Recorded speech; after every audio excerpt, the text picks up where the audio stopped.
Farm Business Uganda ekitongole ky'abalimi n'abalunzi. Bano bawa abalimi n'abalunzi amagezi agabayamba okwekulankulanya n'okwenyumiriza mu bye bakola. Gwe omulunzi w'enkoko omuli eza broilers, crailers, saso, layers ne loko. Jangu ofuna amagezi ku ngeri ey'ozirabiriramu olyoke ofune amagoba. Ate bwe kituuka ku byennyanja basima ebidiba n'okusomesa ku nnunda ennungi ey'ebyennyanja omuli empuuta, emali, engege. Ate tebakoma okwo, bakuyigiriza n'okutabula emmere y'ebyennyanja okusinziira ku stage ze biba biriko. Omulunzi w'ente, embuzi, endiga, obumyu nawe batuukirira ofuna amagezi. Aba Farm Business Uganda bakowola naawe alunda embizzi okubeetanira anti bakufunira breed z'embizzi ennungi ezikula amangu omuli Landrace, Large White, Hampshire, kuteeka ne Cambrough. Gwe omulimi n'omulunzi lekera kwemulugunya, beekwate tojja kwejjusa. Bakufunira ensigo kw'oteeka n'okusomesa ku ndima y'omulembe ekwatagana n'ebibala omuli emicungwa, emiyembe, amapaapaali, obutunda n'ebirala bingi. Gwe omulimi wa vanilla naawe teweegayaalirira anti aba Farm Business Uganda webali okuyamba. Gwe omulimi w'ebitooke naawe jangu obeebuuzeeko ku butya bw'osimba ebitooke ne bitakuwa kiwuka ate ne bibala bulungi. Funa amagezi ku kika ky'emiti egikula amangu egigumira embeera y'obudde omuli emisizi, peyini, kalitunsi, emivule n'ebika by'emiti ebirala bingi. Aba Farm Business Uganda bakuyambako okufuna ebigimusa ebirungi eby'omulembe okuli eby'omu ttaka n'okufuuyira n'amadagala ag'enjawulo agayamba ebirime byo okukula obulungi nga tebirumbibwa biwuka. Ebirime omuli muwogo, soya, kasooli, lumonde, kabeji, ensujju, watermelon, ennyaanya, obutiko, ebijanjaalo n'ebirime ebirala bingi. Ebintu bino byonna bakuwa amagezi ku byo okossaako n'okubikufunira. Okumanya ebisinga osobola okubirako aba Farm Business Uganda ku 0753 19 95 12 oba 0761 48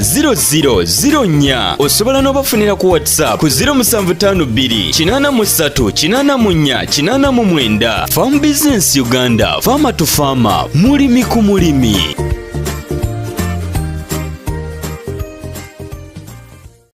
Mulabi mulungi ayekumira ku Farm Business Uganda obutakoowa obutakoma. Farm Business Uganda kitongole ky'abalimi n'abalunzi. Osobola okujoyininga Farm Business Uganda, ekigambo kiriawo nti join. Newoba olaba vidiyo zaffe basobola nti no join Farm Business Uganda. Kati ojoyininga Farm Business Uganda bajja kuteerawo emitendero oba emitemwa gy'osobola okuyita mutandikira ku nusu kasanvu. Ndowooza ku nusu kasanvu we bali otandikira okweyongerayo. Kakati ezo sente oba sente ze bali okugamba nti gwe ne wojja ng'oyagala saavisi ya Farm Business Uganda tuba tusobola okugikutuusaako, era gwe toyisibwanga omuntu tugenze saavisi oyagala kwogera naffe, oyagala kuwa amagezi, oyagala kugera. Era londako nga dokita wakugambye wali mu vidiyo eyasose nti oba oli w'amapaapaali gwe londako nti ndi w'amapaapaali, kubanga era emiremwa gyonna nanansi, kasooli, nkoko, bitooke byonna weebiri era babikulagawo n'olondawo gwe kennyini omutemwa gwe kennyini gwoso maintaininga nga otamanya Farm Business Uganda. Amagezi gakutukeko omudiire olyawo akuteeko ku faamu yaawo nga tosise muguwa n'abantu bonna. Ndi ne Dr. Joseph Mangeni, omu ku balimi baffe, omu ku balunzi baffe abeeyagaza, muvubuka mutombola kalevu ayeeyagalira mu nsonga ez'okulima ne mu nsonga ez'okulunda. Era tuli mu buluuda waneevuula wa buluudingira ye enkoko ze. Eyalabye paati esooka ebyo wabitegedde. Eyalabye paati esooka kati tugenda kubanga tuddawo mu paati namba 2 mu buluuda wanyonnyoke ekigambo buluuda ate era okimanye bulungi. Dokita,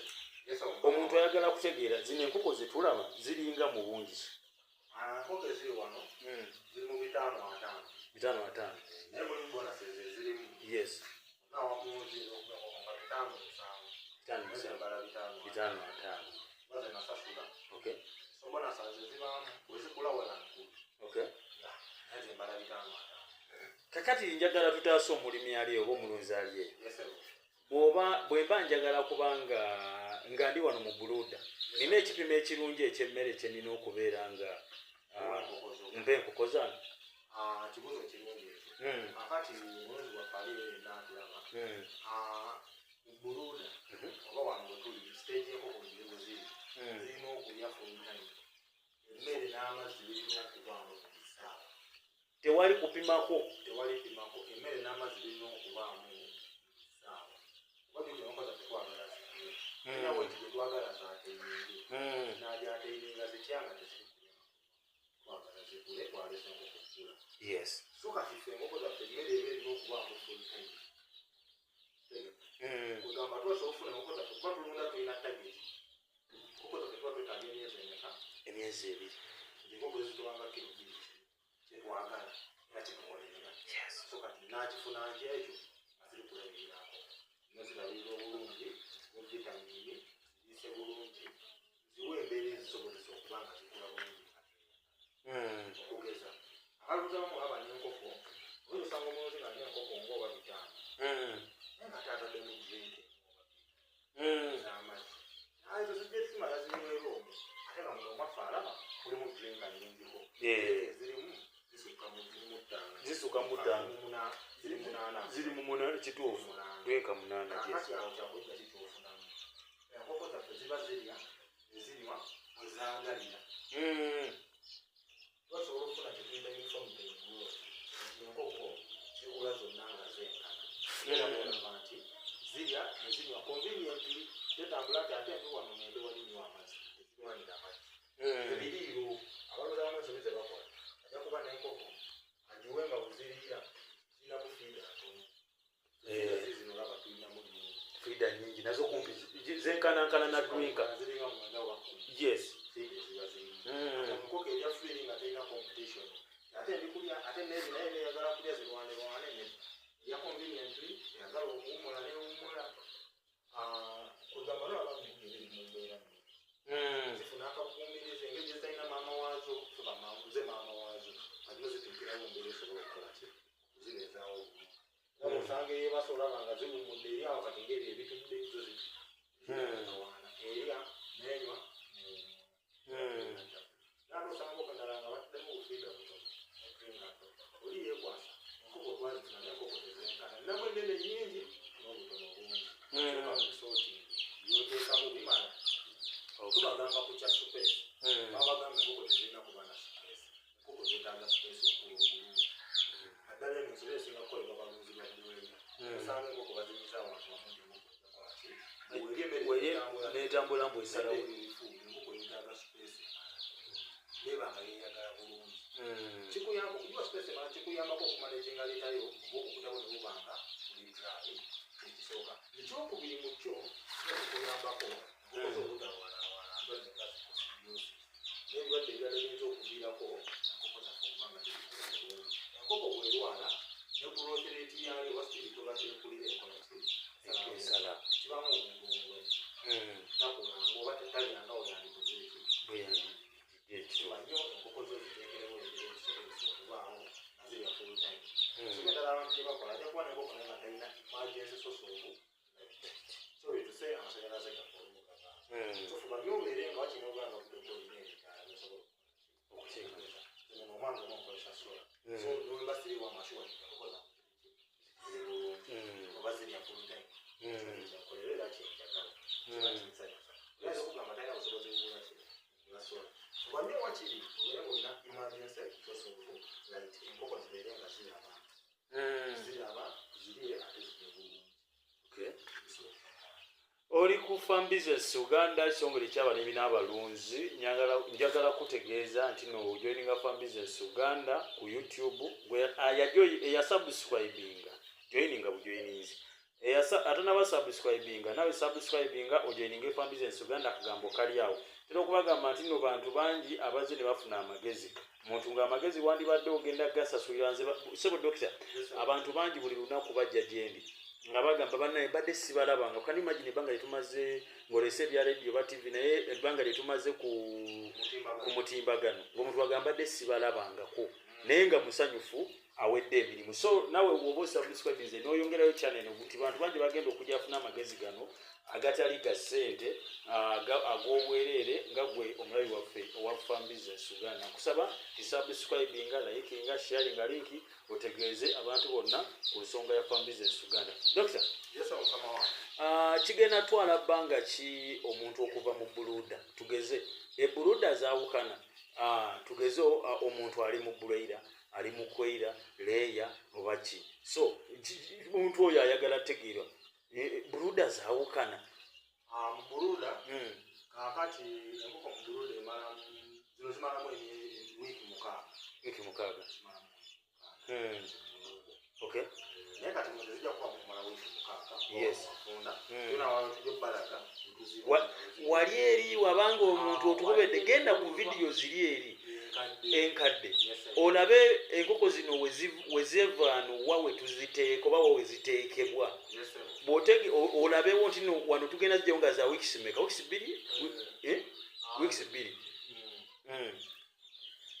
gwe omulabi waffe omulungi ddayo mu vidiyo ziri eri enkadde obe ng'osobola okwetegereza we twakulaga nti enkoko zino we zaava wano eno ne tuba nga twaziteeka mu wali eri awaddako we zaavudde ate byo gye tugenda okubalaga endala ne zirinnyisibwa ne ziba nga zaagenda mu kiyumba kiri eri ekiri maili so yes nga oba nga we bajja zandibadde zibeerawo n'obuzibu wafunda bukko space ntono zijja tuuka nga zijja okifaayoze most especially ozinaweza weekend space zino zonna zijja kuba zikoze ki space ejja kuba ekendedde okuwika awo bbiri bbiri kitundu emaze okutransfaringa ziveeko awantu awagazimu so bagenda okuzizza ate noyobulude yafonawo just tukuumirawo nkoko nga zino zinaavaamu ngera tuleeta ki endala tumanyi okugala ne stages ez'enjawulo okugala ne consistency supply eri bakasitoma baffe abalungi ababa batugulako products zaffe alina okuba nga wayagala ekintu kibaawo si mugamba ayagalamu ate tetulinaawo era nga webajja okwetegeza tulina stages ez'enjawulo zino zikula waliwo endala ezivubuseemu waliwo n'endala ezikola ki ezinaatera okutundibwa mu kaseera akatalikawo so bakasitoma baffe tubabawo ekintu nga tukola ki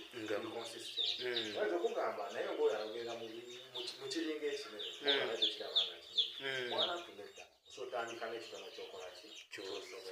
noba ngaosobola okutuukiriza ebirooto byo tandika kitono nebeera n'ekiruubirirwa ennene kuba nze munyini kamakogerera natandikira muno ebiseera ebyasooka nalina nnyo okwesa omuwatwa guno oba wano wendi kisobole okubaako newenduuka nga nina ekirooto ekyamaanyi ngera bona abasawo oyinza okulaba ate nze wendi ndaba nga ate tewali kyamaanyi ate nga n'ekirala kyenkogoberera era bajja batugoberera bamujja okulaba mubanga etaliawala nga tulina atlist faamu enneneko zisingakoko netandika n'ekitono kyokola ki kyolina togenda tolowoleza nnyo ate nakinene nyo kantandike nakinene bwekiti nedda bitwala bingi teyatuukaka tandikako n'akatono kokola ki oba olina kaseera ako kekajja okutuusa ku kiri ekinene kuba nnyo obeere n'ekirooto nga kineneko singa wotandika dokita ekibuzo ekisembayo bwe mba ndi mu buluda bukumuweriri obulamu bweyagala enkoko zange zinyirira zizo zidduka tezirina bali yonna ebyokugema mbyesonyiwe mpaka ezinaavaano mu buluda ekisooka fuba nnyo okufuna enkoko zino okula zirina ensonga ez'enjawulo zero ziviirako okula fuba nnyo ofuna enkoko awantu oweesiga oba sapulayo abeere nga yeesiga kuwa enkoko ezo kiba kikuyambako ofuna enkoko ez'omutindo omulungi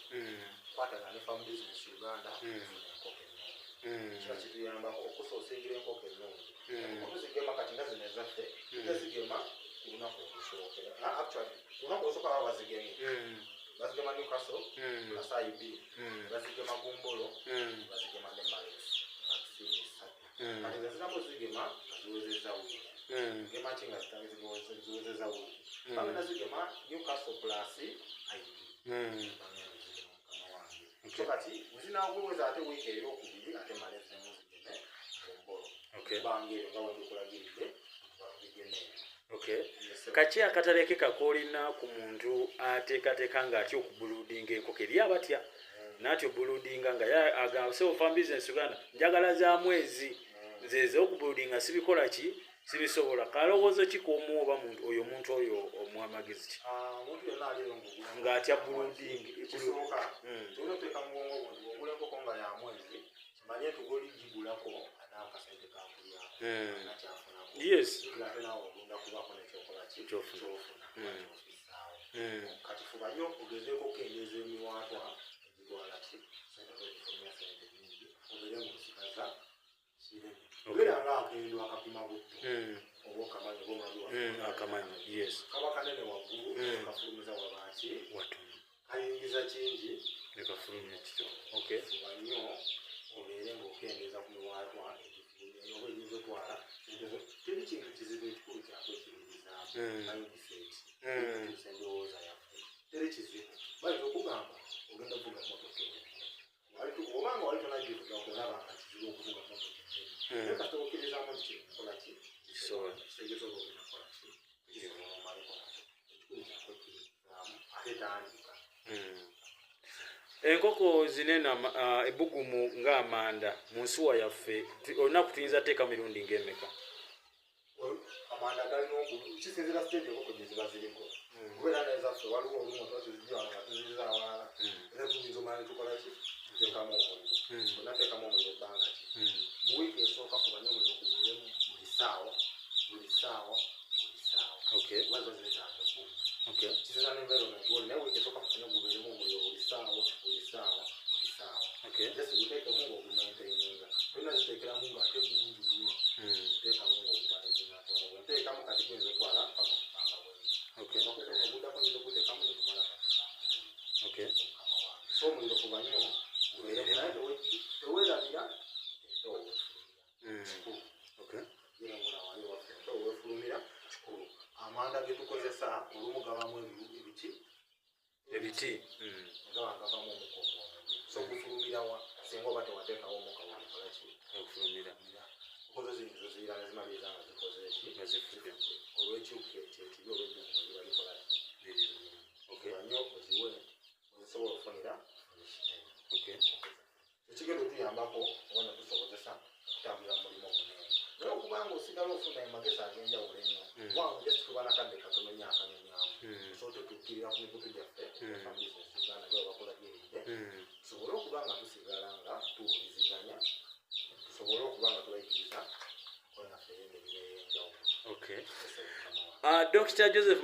Mange tubadde naye mu nsonga eza buluda enkoko zo ziri mu kulya oyinza ga buluda kamera nga tetulaze nnyo enkoko ziraba ziri mu nsondo engeri gye tuli okukozesa wano eno zo zeewummulidde enjala yo zaagigobye dda mu mbeera efaananakoko bwetyo so njaga nti joininga Farm Business Uganda ng'okona mukagambako nti join bye banaakusaba booteekamu okusinziira ku level kwoli oba ku mbeera kwoli level londako level gwe gyoyagala osalewo ogambe nti neno level nze gyenkola ki gyenjagala so bwonna amala okola ekyo service ujja zikuwanga okusinziira ku ekyo kyowanga ojoiningidde mu Farm Business Uganda so olonda amapapaali level nga gyosobola ya mutwalo gumu omaintaininga ogwo omutwalo gwe kitegeeza gwe wojjira mu inbox yaffe ale tubale tugenda kubanga tukusumbwa Farm Business Uganda farmer to farmer mulimi subscribinga osharinga linki otegezeeko ku bantu abalala ku nsonga ya Farm Business Uganda ekitongole eky'abalunzi tukuwa amagezi tukutegekera faamu nga Dr. Wagamenti waliwo abantu abamu ng'ebintu tugenda biteeka ku YouTube naye abatebeera ku mikulu gyaffe gino ng'egya WhatsApp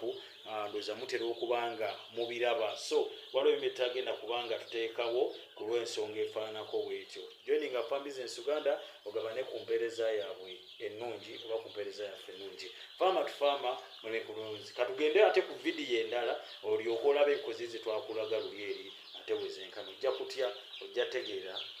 nga ekituufu eriyo abalimi ate eriyo n'abalunzi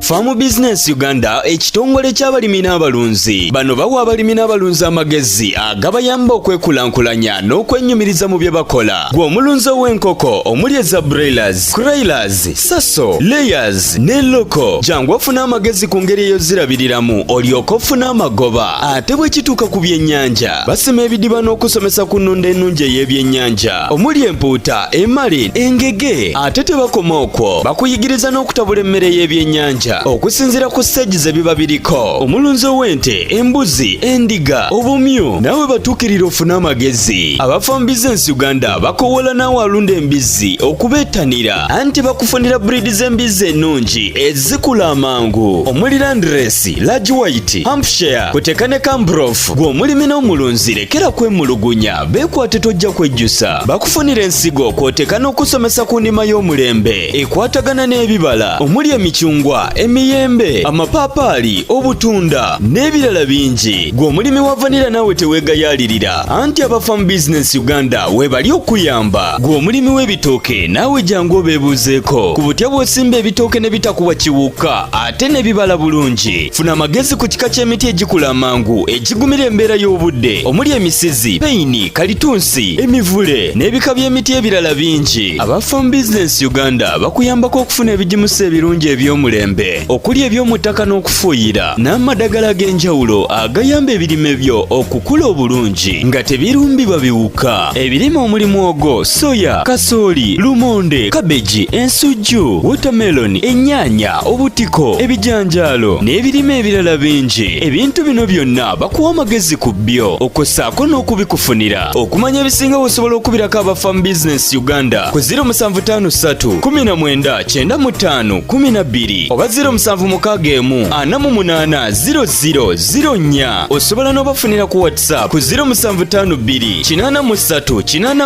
89. Farm Business Uganda, farmer to farmer, mulimi ku mulimi.